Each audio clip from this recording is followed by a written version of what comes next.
శ్రీ గురుభ్యో నమ. గురుర్బ్రహ్మ గురుర్విష్ణు గురుర్దేవో మహేశ్వర గురు సాక్షాత్ పరం బ్రహ్మ తస్మై శ్రీ గురవే నమ. అస్మద్గురుచరణ పాదార విందాభ్యాం నమ.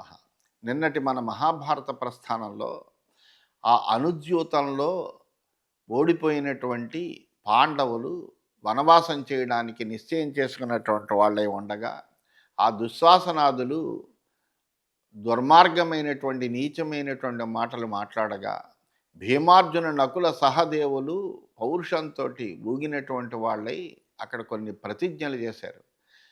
వీళ్ళందరినీ కూడా రేపు జరగబోయేటువంటి యుద్ధంలో సంహరిస్తాము అని వాళ్ళు ప్రతిజ్ఞల్ని చేసి ధర్మానికి కట్టుబడి ఉన్నటువంటి వాళ్ళై వనవాసానికి వెళ్ళడానికి నిశ్చయం చేసుకున్నటువంటి వాళ్ళై ఆ వనవాసానికి వెళ్ళే ముందర పెద్దలందరి దగ్గరికి వచ్చి వినయంగా మేము మీ అందరి దగ్గర సెలవు తీసుకుంటున్నాము, మరలా మా వనవాసం అయిన తర్వాత తిరిగి వచ్చి మీ దర్శనం చేసుకుంటాము అని వాళ్ళకి చెప్పి వాళ్ళు బయలుదేరుతుంటే అప్పుడు విదురుడు, ఈ కుంతీదేవి మీతో వనవాసం చేయలేదయ్యా, పెద్ద ఆమె వృద్ధురాలు, రాజకుమారి సుఖంగా ఉండవలసింది, అందువలన ఈమె మటుకు నా దగ్గర నా ఇంట్లో క్షేమంగా ఉంటుంది, మీరు మటుకు వనవాసానికి వెళ్ళండి, మీకు ఏ విధమైనటువంటి ఇబ్బంది కలగకుండా కానీ ఆశీర్వదించగా అతని మాటలు విని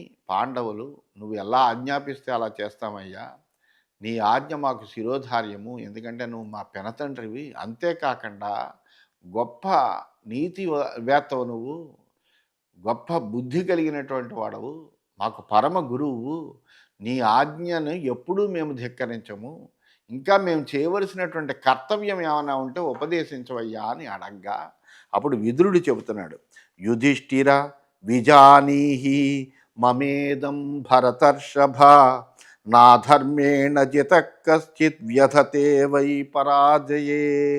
ఆ విదురుడు చెబుతున్నాడు, ఆ భరత శ్రేష్ఠ యుధిష్ఠిరా, ఒక్క విషయం తెలుసుకోవయ్యా, అధర్మం వలన ఓడిపోయినటువంటి వాళ్ళు తన పరాజయానికి ఏం దుఃఖించవలసిన అవసరం లేదు, ఎందుకంటే వాళ్ళు ఏం ధర్మం వలన ఓడిపోయినటువంటి వాళ్ళు కాదు, అధర్మం మోసం వలన ఓడిపోయారు. అందువలన వాళ్ళలో ఉండేటువంటి బల సంపదతోటి ఎప్పుడైనా వాళ్ళు విజయాన్ని మళ్ళీ సంపాదించగలరు, అందువలన దుఃఖించవలసిన అవసరం లేదయ్యా. 90 ధర్మం విజానీషే యుద్ధే దేత ధనంజయ హంతారీణాం భీమసేన నకులస్త్వర్థ సంగ్రహే. అసలు నువ్వు ధర్మాన్ని తెలిసినటువంటి వాడు, నీకు తెలిసినంతగా ధర్మం ఎవరికీ తెలవదు, నువ్వు ఒక మాట మాట్లాడితే దానికి ఏ విధమైనటువంటి తిరుగు ఉండదు, ఎందుకంటే ధర్మబద్ధంగా ఉంటుంది ఆ మాట. అందువలన ధర్మాన్ని తెలిసినటువంటి వాడు నువ్వయ్యా, యుద్ధంలో గెలుపు మాత్రమే పొందగలిగేటువంటి వాడు, అంటే ఎప్పుడూ కూడా యుద్ధంలో అపజయాన్ని పొందనటువంటి వాడు ఈ ధనంజయుడు అర్జునుడు. అతడు నీ సోదరుడు, అతడు యుద్ధం చేస్తే కనుక ఆ యుద్ధంలో ఎప్పుడూ కూడా అతనికి అపజయం అనేటువంటిది లేదు. అందువలన అటువంటి వాడు అర్జునుడు ఉన్నాడు. శత్రు సంహారమంతా కూడా ఒక్క ఉదుటిన చేయగలిగినటువంటి గొప్ప పౌరుషము, వీర్యము, పరాక్రమము కలిగినటువంటి భీమసేనుడు ఉన్నాడు. అర్థాన్ని సమకూర్చగలిగినటువంటి నకులుడు ఉన్నాడు. మీకు ఏ విధమైనటువంటి ఇబ్బంది లేదయ్యా. సంయంతా సహదేవస్తు ధౌమ్యో బ్రహ్మ విదుత్తమ ధర్మార్థ కుశలా చైవ ద్రౌపదీ ధర్మచారిణి. అంతేకాదయ్యా, సహనం కలిగినటువంటి సహదేవుడు ఉన్నాడు మీతో, అలాగే ధౌమ్యుడు బ్రహ్మజ్ఞుల్లోకి అలా శ్రేష్టమైనటువంటి ఋత్విక్ శ్రేష్ఠుడైనటువంటి ధౌమ్యుడు మీ పురోహితుడు మీతో ఉన్నాడు. మీ సహధర్మచారిణి అయినటువంటి ద్రౌపది ధర్మార్థాల్లో చాలా నేర్పు కలిగినటువంటి ఆమె, అటువంటి ద్రౌపది ఉన్నది. అన్యోన్యస్య ప్రియా సర్వే తథైవ ప్రియ దర్శనా పరైరభేద్యా సంతుష్టా కోవో న స్పృహయేదిహ. అయితే ఇవన్నీ ఉండొచ్చు, కానీ ఇంతకంటే గొప్పదైనటువంటి గుణం ఒకటి ఉంది మీ దగ్గర. ఏమిటంటే మీరు ఒకరంటే ఒకరు ఇష్టపడేటువంటి వాళ్ళు, ఏ విధమైనటువంటి పొరపచ్చాలు లేనటువంటి వాళ్ళు. అందువలన మీలో ఒక ఐక్యత అనేటువంటిది కూడా ఉంది. మిమ్మల్ని చూస్తే అందరూ కూడా ముచ్చట పడుతూ ఉంటారు. అందువలన మిమ్మల్ని ఎవరు విడదీద్దామనుకున్నా కానీ వాళ్ళు విడదీయలేరు. వాళ్ళే నాశనం అవుతారు తప్ప మిమ్మల్ని ఎవరు విడదీయలేరు. అలాగే లోకంలో మిమ్మల్ని ఇష్టపడనటువంటి వాళ్ళు ఎవరు ఉండరు. ఎందుకంటే ధర్మవర్తన లేనటువంటి వాళ్ళు మీరు. ధర్మము తప్పకుండా నడిచేటువంటి వాళ్ళు. అందువలన మీరంటే అందరికీ కూడా ఇష్టమేనయ్యా. ఏష వై సర్వకళ్యాణ సమాధిస్తవ భారత నైనం విషహతే శక్రేణాపి సమోప్యుత. అంతేకాదయ్యా, నీ సహనం ఏదైతే ఉందో యుధిష్ఠిరా, అది నీకు సమస్తము లేనటువంటి శుభాలను చేకూరుస్తుంది. ఎందుకంటే ఎప్పుడూ కూడా క్రోధంతో నువ్వేం మాట్లాడవు.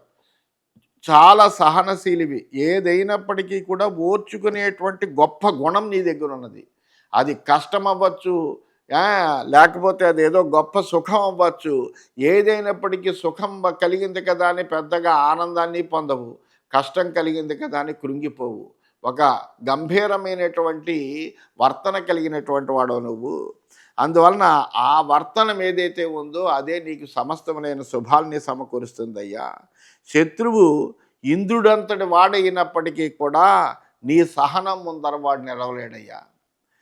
హిమవతి అనుశిష్టోసి మేరు సావర్ణినా పురా ద్వైపాయనేన కృష్ణేన నగరే వారణావతే భృగుతుంగే చ రామేణ దృషద్వత్యాం చ శంభునా అశ్రౌషీరసితస్యాపి మహర్షే రంజనం ప్రతి.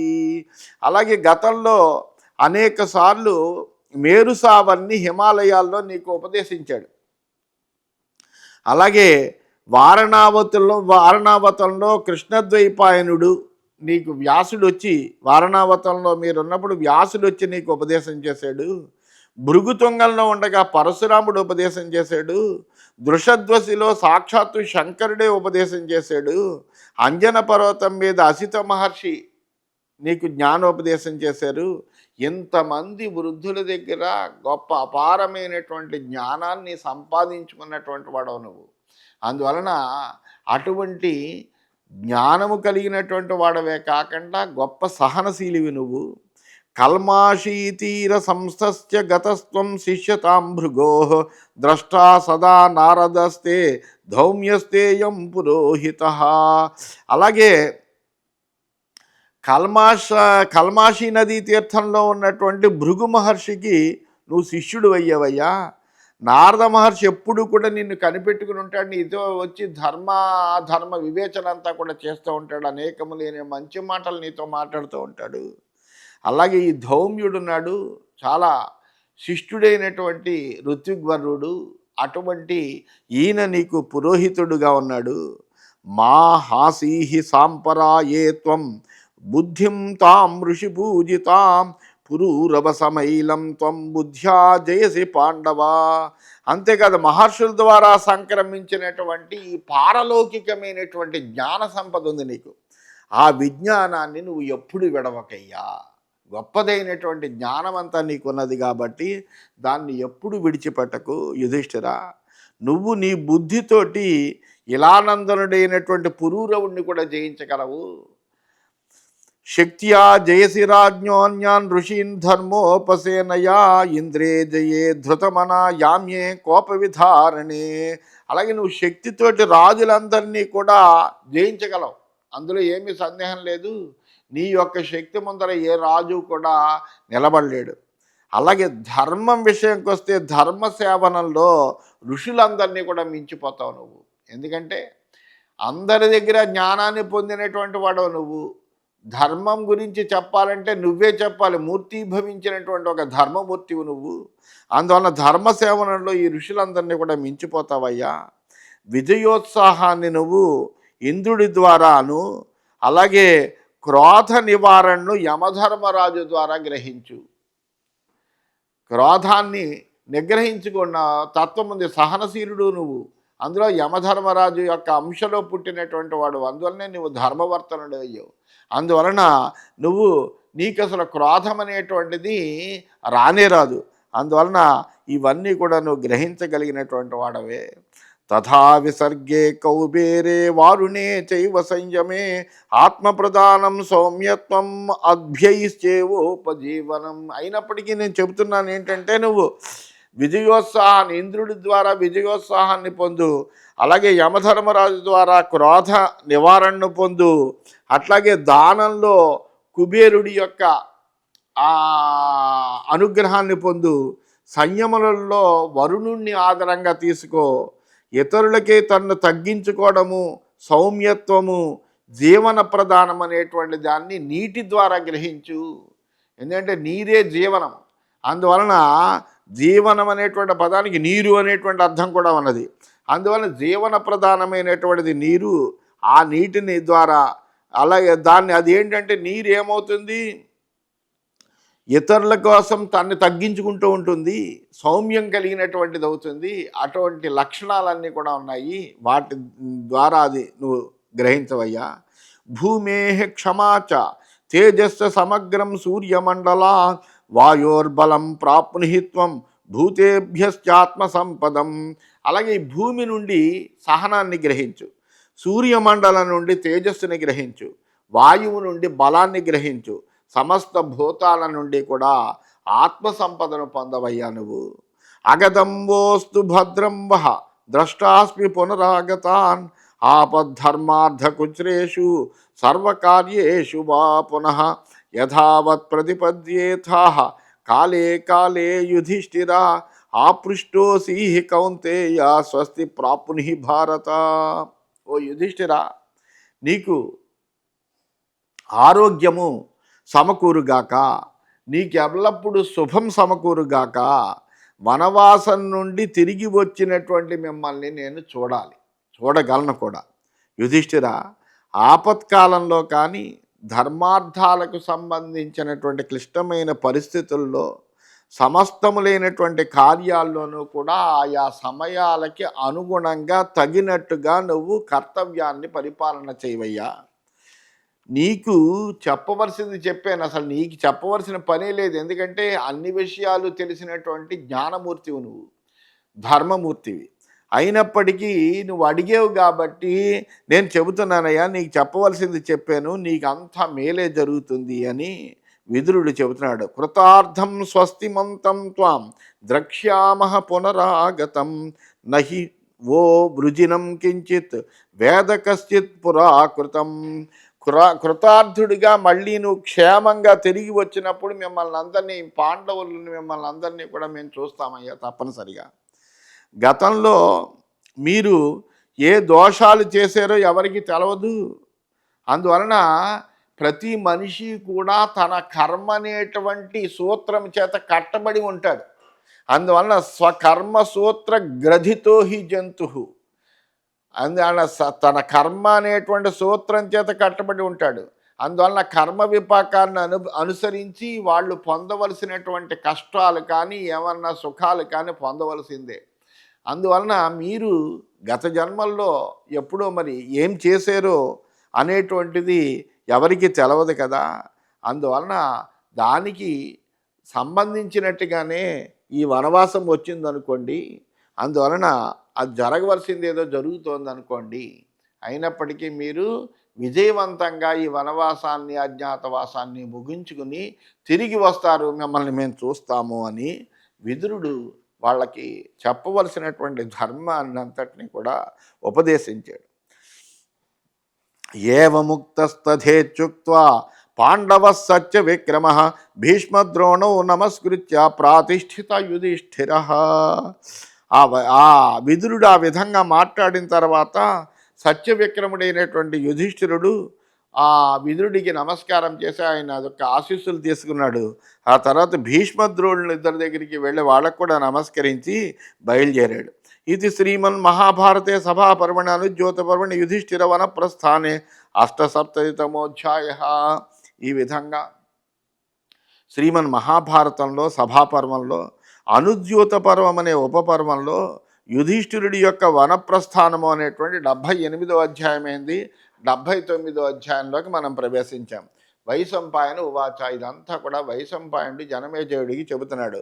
ఓ జనమేజయ మహారాజా, తస్మిన్ సంప్రస్థితే కృష్ణ పృథాం ప్రాప్య యశస్వినీం అపృచ్ఛద్భృశ దుఃఖార్త యశ్చాన్యాస్తత్ర యోషితః యథార్హం వందనాశ్లేషాన్ కృత్వా గంతుమియేషసా తతో నినాదః సుమహాన్ పాండవాంతఃపురే అభవత్. ఆ యుధిష్ఠిరుడు అలా బయలుదేరగానే ద్రౌపది ఆ యశస్వినైనటువంటి కుంతి దగ్గరికి వెళ్ళిందట.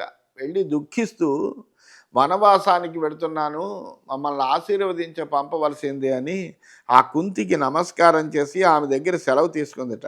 అక్కడ ఉండేటువంటి ఇతరులైనటువంటి స్త్రీలను కూడా తగిన రీతిగా నమస్కరించి వాళ్ళ దగ్గరికి తీసుకుని తాను వనవాసానికి వెళుతున్నానని చెప్పింది. అప్పుడు పాపం పాండవుల యొక్క అంతఃపురంలో అనేకములైన ఆర్తనాదాలు చేశారు. వాళ్ళందరూ పాండవులకి పట్టినటువంటి దుఃఖ స్థితిని చూసి వాళ్ళందరూ కూడా పాపం చాలా బాధపడ్డారు. కుంతీచ భృశ సంతప్త ద్రౌపదీం ప్రేక్ష గచ్చతీం శోక విహ్వలయా వాచా కుచ్ఛ్రాద్వచనమబ్రవీత్. అలా బయలుదేరుతున్నటువంటి ద్రౌపదిని చూసి కుంతి కూడా తీవ్రంగా కలతపడినటువంటిదై శోక గద్గదమైనటువంటి కంఠంతో ఓపిక తెచ్చుకున్నటువంటిదై ఆ ద్రౌపదితోటి ఈ విధంగా అందిట. వత్సే శోకో నతే కార్య ప్రాప్యేదం వ్యసనం మహత్ స్త్రీధర్మాణం అభిజ్ఞాసి శీలాచారవతి తథా. అమ్మా, ఇటువంటి ఒక పెద్ద కష్టం సంప్రాప్తించిందని నువ్వు శోకించకమ్మా. నువ్వు స్త్రీ ధర్మాన్నంతటినీ కూడా తెలుసుకున్నటువంటి దానవు, చక్కటి ప్రవర్తన కలిగినటువంటి దానవు, శీలాచారాలు కలిగినటువంటి దానవు. అందువలన ఇటువంటి విధంగా నీకు కలిగినటువంటి ఈ దుఃఖానికి శోకించకమ్మా అని ఆమెకి అనునయ వాక్యాలు చెబుతోంది. నత్వాం సందేష్టుమర్హామి భర్తృన్ ప్రతి శుచిస్మితే సాధ్వీ గుణ సమాపన్న భూషితం తే కులద్వయం. ఓ శుచిస్మిత, భర్తల విషయంలో నువ్వు ఇలా ప్రవర్తించు అని నేను నీకు చెప్పక్కర్లేదు. ఎందుకంటే పతివ్రతా ధర్మాన్ని ఎల్లప్పుడూ అనుసరించేటువంటి దానవు నువ్వు. అందువలన నీ కర్తవ్యాన్ని నీకు చెప్పగలిగేటువంటి అర్హతే నాకు లేదు. నువ్వు చాలా సాధ్వివి, సద్గుణ సంపన్నవు, పుట్టినింటికి మెట్టినింటికి కూడా శోభ తెచ్చేటువంటి దానవమ్మా నువ్వు. సభాగ్యా కురవశ్చేమే ఏ నదగ్ధాస్త్వయా నఖే అరిష్టం వ్రజపంథానం మదనుధ్యాన బృంహిత.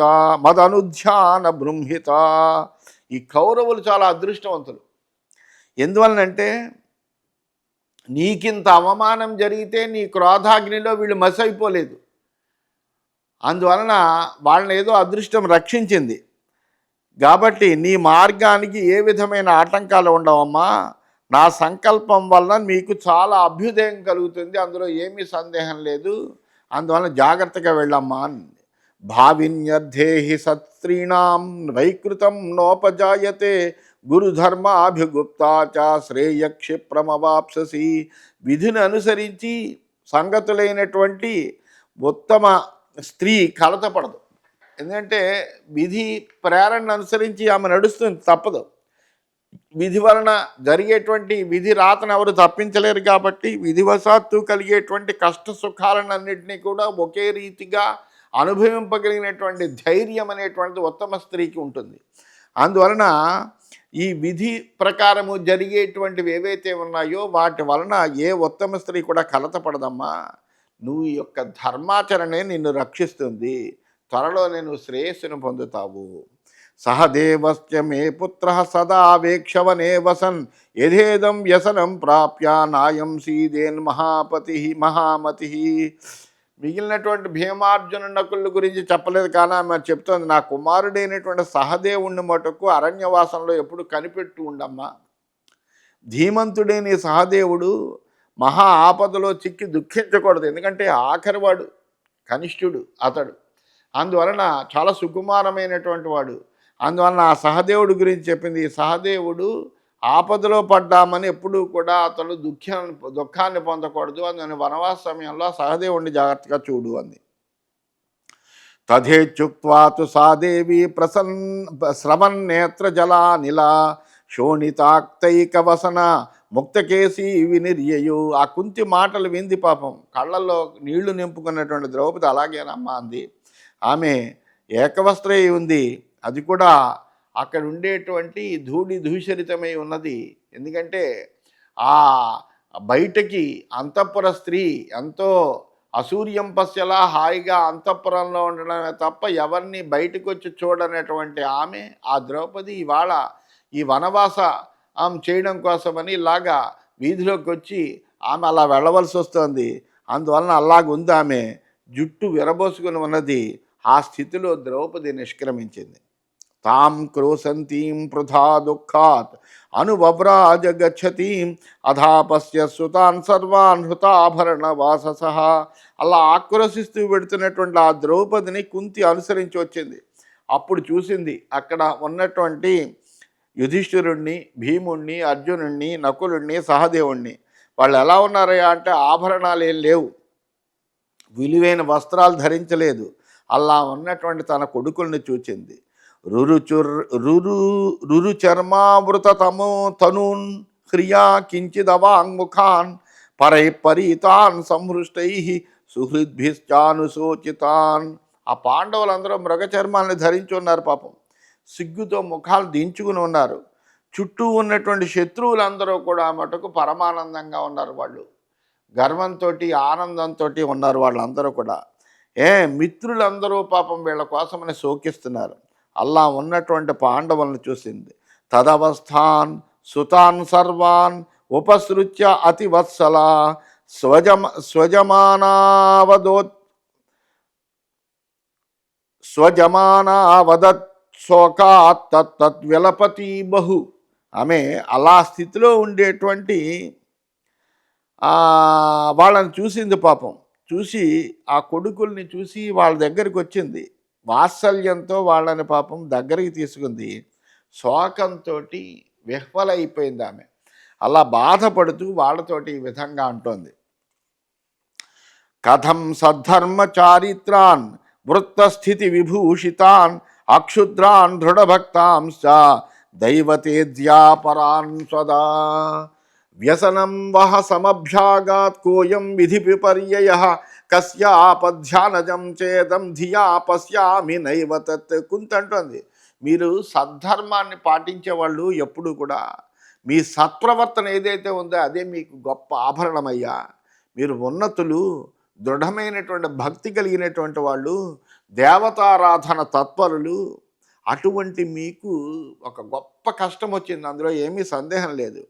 అయితే మనం ఏం చేయగలము? ఇది విధి వైపరీత్యం. అది అందువల్ల ఏమిటో ఈ విధి వైపరీత్యం అనేటువంటిది మనకు తెలవదు. అలాగే ఇది ఎవరి యొక్క అనిష్ట సంకల్పమో కూడా తెలవదు.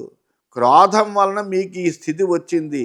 ఎంత ఆలోచించినా క్రోధం వలన వచ్చిందా, లేకపోతే ఏదైనా అనిష్ట సంకల్పం వల్ల కలిగిందా, లేకపోతే విధి విపరీతం ద్వారా వచ్చిందా అని ఆలోచిస్తుంటే దేని వలన వచ్చిందో కూడా తెలవనటువంటి పరిస్థితుల్లో మీకు గొప్ప కష్టం వచ్చినది. ఎంత ఆలోచించినా తెలియటం లేదు. స్యాత్తు మద్భాగ్య దోషోయం యాహం యుష్మానజీజనం దుఃఖాయాసభుజోత్యర్థం యుక్తానపి ఉత్తమైర్గుణై. ఇవన్నీ ఆలోచించడం ఎందుకు? ఇది నా దోషమే అవ్వచ్చు. ఎందుకంటే నా కడుపును పుట్టారు మీరు. పుట్టినటువంటి మీరు ఇలాంటి కష్టం పడుతూ ఉంటే చూసేటువంటి ఒక దౌర్భాగ్యం నాకు కలిగింది అనుకోవచ్చు. అందువలన ఎన్ని ఉత్తమ గుణాలు కలిగి ఉన్నప్పటికీ తీవ్రమైనటువంటి దుఃఖాన్ని, కష్టాలను అనుభవింప చేయడానికే నేను మిమ్మల్ని కన్నానేమో. అందువలన మీరు ఇటువంటి కష్టాన్ని పొందుతున్నారు. ఇప్పుడు కథం వశ్యస దుర్గేషు వనే బుద్ధి వినాకృతాః వీర్య సత్వబలోత్సాహ తేజోభిరకృసాకృసాః. సంపదలన్నీ కోల్పోయారు. దుర్గమమైనటువంటి అరణ్యాల్లో మీరు ఎలా జీవిస్తారు? వీర్యం, ధైర్యం, బలం, ఉత్సాహం, తేజస్సు అన్నీ ఉన్నప్పటికీ కూడా మీరు బలహీనులయ్యారు ఇప్పుడు. ఎందుకంటే అవి ఏవి ప్రదర్శించడానికి వీలు లేనటువంటి పరిస్థితి వచ్చింది. అందువలన అలాంటి మీరు ఆ అరణ్యాల్లో ఎలా సంచరిస్తారయ్యా? యజ్జేతదేవమజ్ఞాస్యం వనే వాసో హివో ధ్రువం శతశృంగాన్ నృతే పాండవు నాగమిష్యం గజాహ్వయం. ఇలాంటి ఒక దుర్గతి ఏర్పడుతుంది అని ఏమాత్రం సూచనాప్రాయంగా నాకు ముందర తెలిసి ఉన్నా మీకు ఈ విధంగా వనవాసం ఏర్పడుతుందని తెలిసి ఉంటే కనుక మీ తండ్రి మరణించిన తర్వాత ఆ శతశృంగం నుండి అసలు ఈ హస్తినాపురానికే నేను వచ్చి ఉండేదాన్ని కాదు.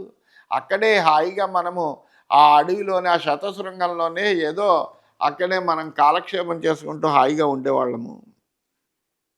ధన్యం వహ పితరం మన్యే తపో మేధాన్వితం తథా యపుత్రాధిమ సంప్రాప్య స్వర్గేచ్ఛామకరోత్ ప్రియాం. తపస్సు మేధ కలిగినటువంటి మీ తండ్రి చాలా అదృష్టవంతుడు. ఎందుకంటే మీ కష్టాలను ఏమీ చూడకుండా పోయాడు ఆయన. అందువలన మీరు తన కొడుకులు ఇటువంటి బాధపడుతున్నారు అనేటువంటి విషయము ఏమీ కూడా ఆయనకి తెలవకుండా, పుత్రశోకం గురించి ఏమీ తెలవకుండా ఆయన చక్కగా స్వర్గలోకానికి వెళ్ళాడు. అందువలన అదే ప్రియంగా భావించాడు ఆయన. అందువలన ఆయన అదృష్టవంతుడయ్యా. ధన్యాంచ అతీంద్రియ జ్ఞానాం ఇమాం ప్రాప్తాం పరాంగతిం మన్యేతు మాద్రీం ధర్మజ్ఞాం కళ్యాణీం సర్వధైవతు రత్యామత్యా చ గత్యా చ యయాహం అభిసంధిత జీవిత ప్రియతాం మహ్యం ధింగ్మాం సంక్లేశ భాగినీం. అలాగే అతీంద్రియ జ్ఞాన సంపన్న అయినటువంటి పరమగతి పొందినటువంటి కళ్యాణి అయినటువంటి మాద్రి కూడా చాలా అదృష్టవంతురాలు. ఎందుకంటే ఆమెకు కూడా ఈ కష్టమేమి అనుభవించకుండానే హాయిగా భర్తతోటే సహగమనం చేసింది, ధన్యురాలైంది ఆమె. ఆమె తన అనురాగము, బుద్ధి, నడవడి అనేటువంటి మూడిటితోటి కూడా నన్ను జయించింది, నాకు జీవితం మీద ఆశ కలిగించింది, నువ్వు ఉండాలంది. ఆమె వెళ్ళిపోయింది. అందువలనే ఈ తీవ్రమైనటువంటి క్లేశాన్ని నేను అనుభవించవలసి వస్తుంది. ఇప్పుడు మీరు ఇటువంటి దుర్గతి పాలవుతుంటే పుత్రకాన్ అవిహాస్యేవహ కృచ్ఛలబ్ధాన్ ప్రియాన్ సతః సాహం యాస్యామి వనం హా కృష్ణే కిం జహాసి మాం. మీరు చాలా మంచివాళ్ళు, నా కొడుకులు ఎంతో గొప్పవాళ్ళు, ధర్మవర్తనులు అని అనుకుంటూ నేను ఎంతో ఆనందపడేదాన్ని. నాకు చాలా ఇష్టమైనటువంటి వాళ్ళు, మంచివాళ్ళు, లేక పుట్టినటువంటి వాళ్ళు, మిమ్మల్ని విడిచి నేను ఉండలేనయ్యా. నేను కూడా అరణ్యానికి మీతో పాటు వస్తాను. ద్రౌపది నన్ను విడిచి నువ్వు వెళ్ళిపోతావా? అందువల్ల నేను కూడా మీతో పాటు అరణ్యానికే వస్తాను అని పాపం బాధపడుతోంది. అంతవత్యసుధర్మేస్మిన్ ధాత్రా కిం ను ప్రమాదతః మమాంతో నైవ విహితే నాయుర్న జహాతి మాం. అసలు ఈ ప్రాణం ధరించడం అనేటువంటిది శాశ్వతం కాదు. ఎందుకంటే పుట్టిన ప్రతివాడు ఎలాగూ చేస్తాడు. ఆ చావేదో నాకు పెందరాళ్ళే రాలేదు, అందుకు నేను బాధపడుతున్నాను. ఎందుకంటే ఈ కష్టాలన్నీ కూడా అనుభవించవలసి వస్తుంది కదా. ఏదో ఒకరోజు జీవితం ముగియాల్సిందే. కానీ ఆ బ్రహ్మదేవుడే పొరపాటు చేసాడో నేనేం పొరపాటు చేశానో నాకు తెలియదు. కానీ నాకు మటుకు ముగింపు రావట్లేదు, ఆయుష్ నన్ను విడిచిపెట్టడం లేదు. అందువలన ఈ బాధలన్నీ కూడా నేను పడాల్సి వస్తుంది. హా కృష్ణ ద్వారకావాసిన్ క్వాసి సంకర్షణానుజా కస్మాన్నత్రాయసే దుఃఖాత్ మాం చేమాంశ్చ నరోత్తమాన్. ఈ పాండవులకు, కుంతికి ఎటువంటి దుఃఖం సంప్రాప్తించినా, ఎటువంటి కష్టం సంప్రాప్తించినా వాళ్ళని ఎప్పుడూ కూడా వెన్నంటి ఉంటూ తాను వాళ్ళని నడిపిస్తూ వాళ్ళకి ఏ విధమైన ఆపదలు లేకుండా చేసేటువంటి వాడు కృష్ణ భగవానుడు. అందువలన పాపం ఆమె ఆ బాధలో, కృష్ణ ద్వారకావాస ఉపేంద్ర ఎక్కడున్నావయ్యా, ఇంతటి దుఃఖంలోంచి నన్ను, ఈ నరోత్తములైనటువంటి పాండవుల్ని కూడా నువ్వు ఎందుకు కాపాడట్లేదయ్యా, ఇంతటి ఉపద్రవం వచ్చిందే వీళ్ళకి అని ఆమె ఆ కృష్ణుణ్ణి ప్రార్థించింది. అనాది నిధనం ఏ త్వాం అనుధ్యాయంతి వై నరాః తాస్త్వం పాసీత్యయం వాదః సగతో వ్యర్థతాం కథం. నువ్వు ఆది అంతం లేనివాడువని చెప్తూ ఉంటారు. నిన్ను ధ్యానించేటువంటి వాళ్ళందరినీ కూడా తప్పకుండా రక్షిస్తామని చెబుతారు. అందువలన మరి మేము ఎప్పుడూ కూడా నిన్ను ప్రార్థిస్తూనే ఉంటాము, నువ్వు లేకుండా మా జీవితమే లేదని భావన చేస్తూ ఉంటాము. అటువంటిది ఇది ఎలా వ్యర్థమైంది, మమ్మల్ని నువ్వు దయచూపట్లేదేమిటి? ఇమే సద్ధర్మ మాహాత్మ్య యశో వీర్యానువర్తిన నార్హంతి వ్యసనం భోక్తుం నన్వేషాం క్రియతాం దయా. సద్ధర్మాన్ని పాటిస్తూ మహాత్ముల యొక్క శీల స్వభావాలను అన్నింటినీ కూడా అనుసరిస్తూ కీర్తి పరాక్రమాలను సేవించేటువంటి నా కుమారులైనటువంటి పాండవులు ఇవాళ దుర్గతి పాలయ్యారయ్యా. ఎంతో సుఖాలతో తేలవలసినటువంటి వాళ్ళు కష్టాల పాలయ్యారు. ఇటువంటి కష్టాలు అనుభవింపదగినటువంటి వాళ్ళు వీరు ఎంత మాత్రమో కాదు. వీళ్ళ మీద దయచూపవయ్యా హే కృష్ణ పరమాత్మ అని కృష్ణుణ్ణి ప్రార్థిస్తోంది. సేయం నీత్యర్థ విజ్ఞేషు భీష్మద్రోణ కృపాదిషు స్థితేషు కులనాథేషు కథం ఆపదుపాగత. ఈ వంశానికి సంరక్షకులైనటువంటి వాళ్ళు, అటువంటి అర్థశాస్త్రవేత్తలు, నీతి శాస్త్రవేత్తలైనటువంటి భీష్ముడు, ద్రోణుడు, కృపాచార్యుడు వీళ్ళందరూ కూడా ఉన్నారు ఇక్కడ. వీళ్ళందరూ జీవించి ఉన్నారు. అయినప్పటికీ కూడా మాకు ఇటువంటి దుర్గతి కలిగింది. దీనికి అర్థం లేనటువంటి దిగా నాకు భావన కలుగుతోంది. ఏమిటి ఈ విపత్తు, ఈ ఉపద్రవం ఏమిటి? వీళ్ళకి రాదగినది కాదు, గొప్ప ధర్మవర్తన కలిగినటువంటి వాళ్ళకి ఇటువంటి ఆపద కలిగింది అని పాపం బాధపడుతూ ఈ విధంగా కుంతి దుఃఖిస్తోంది అని చెబుతూ స్వస్తి.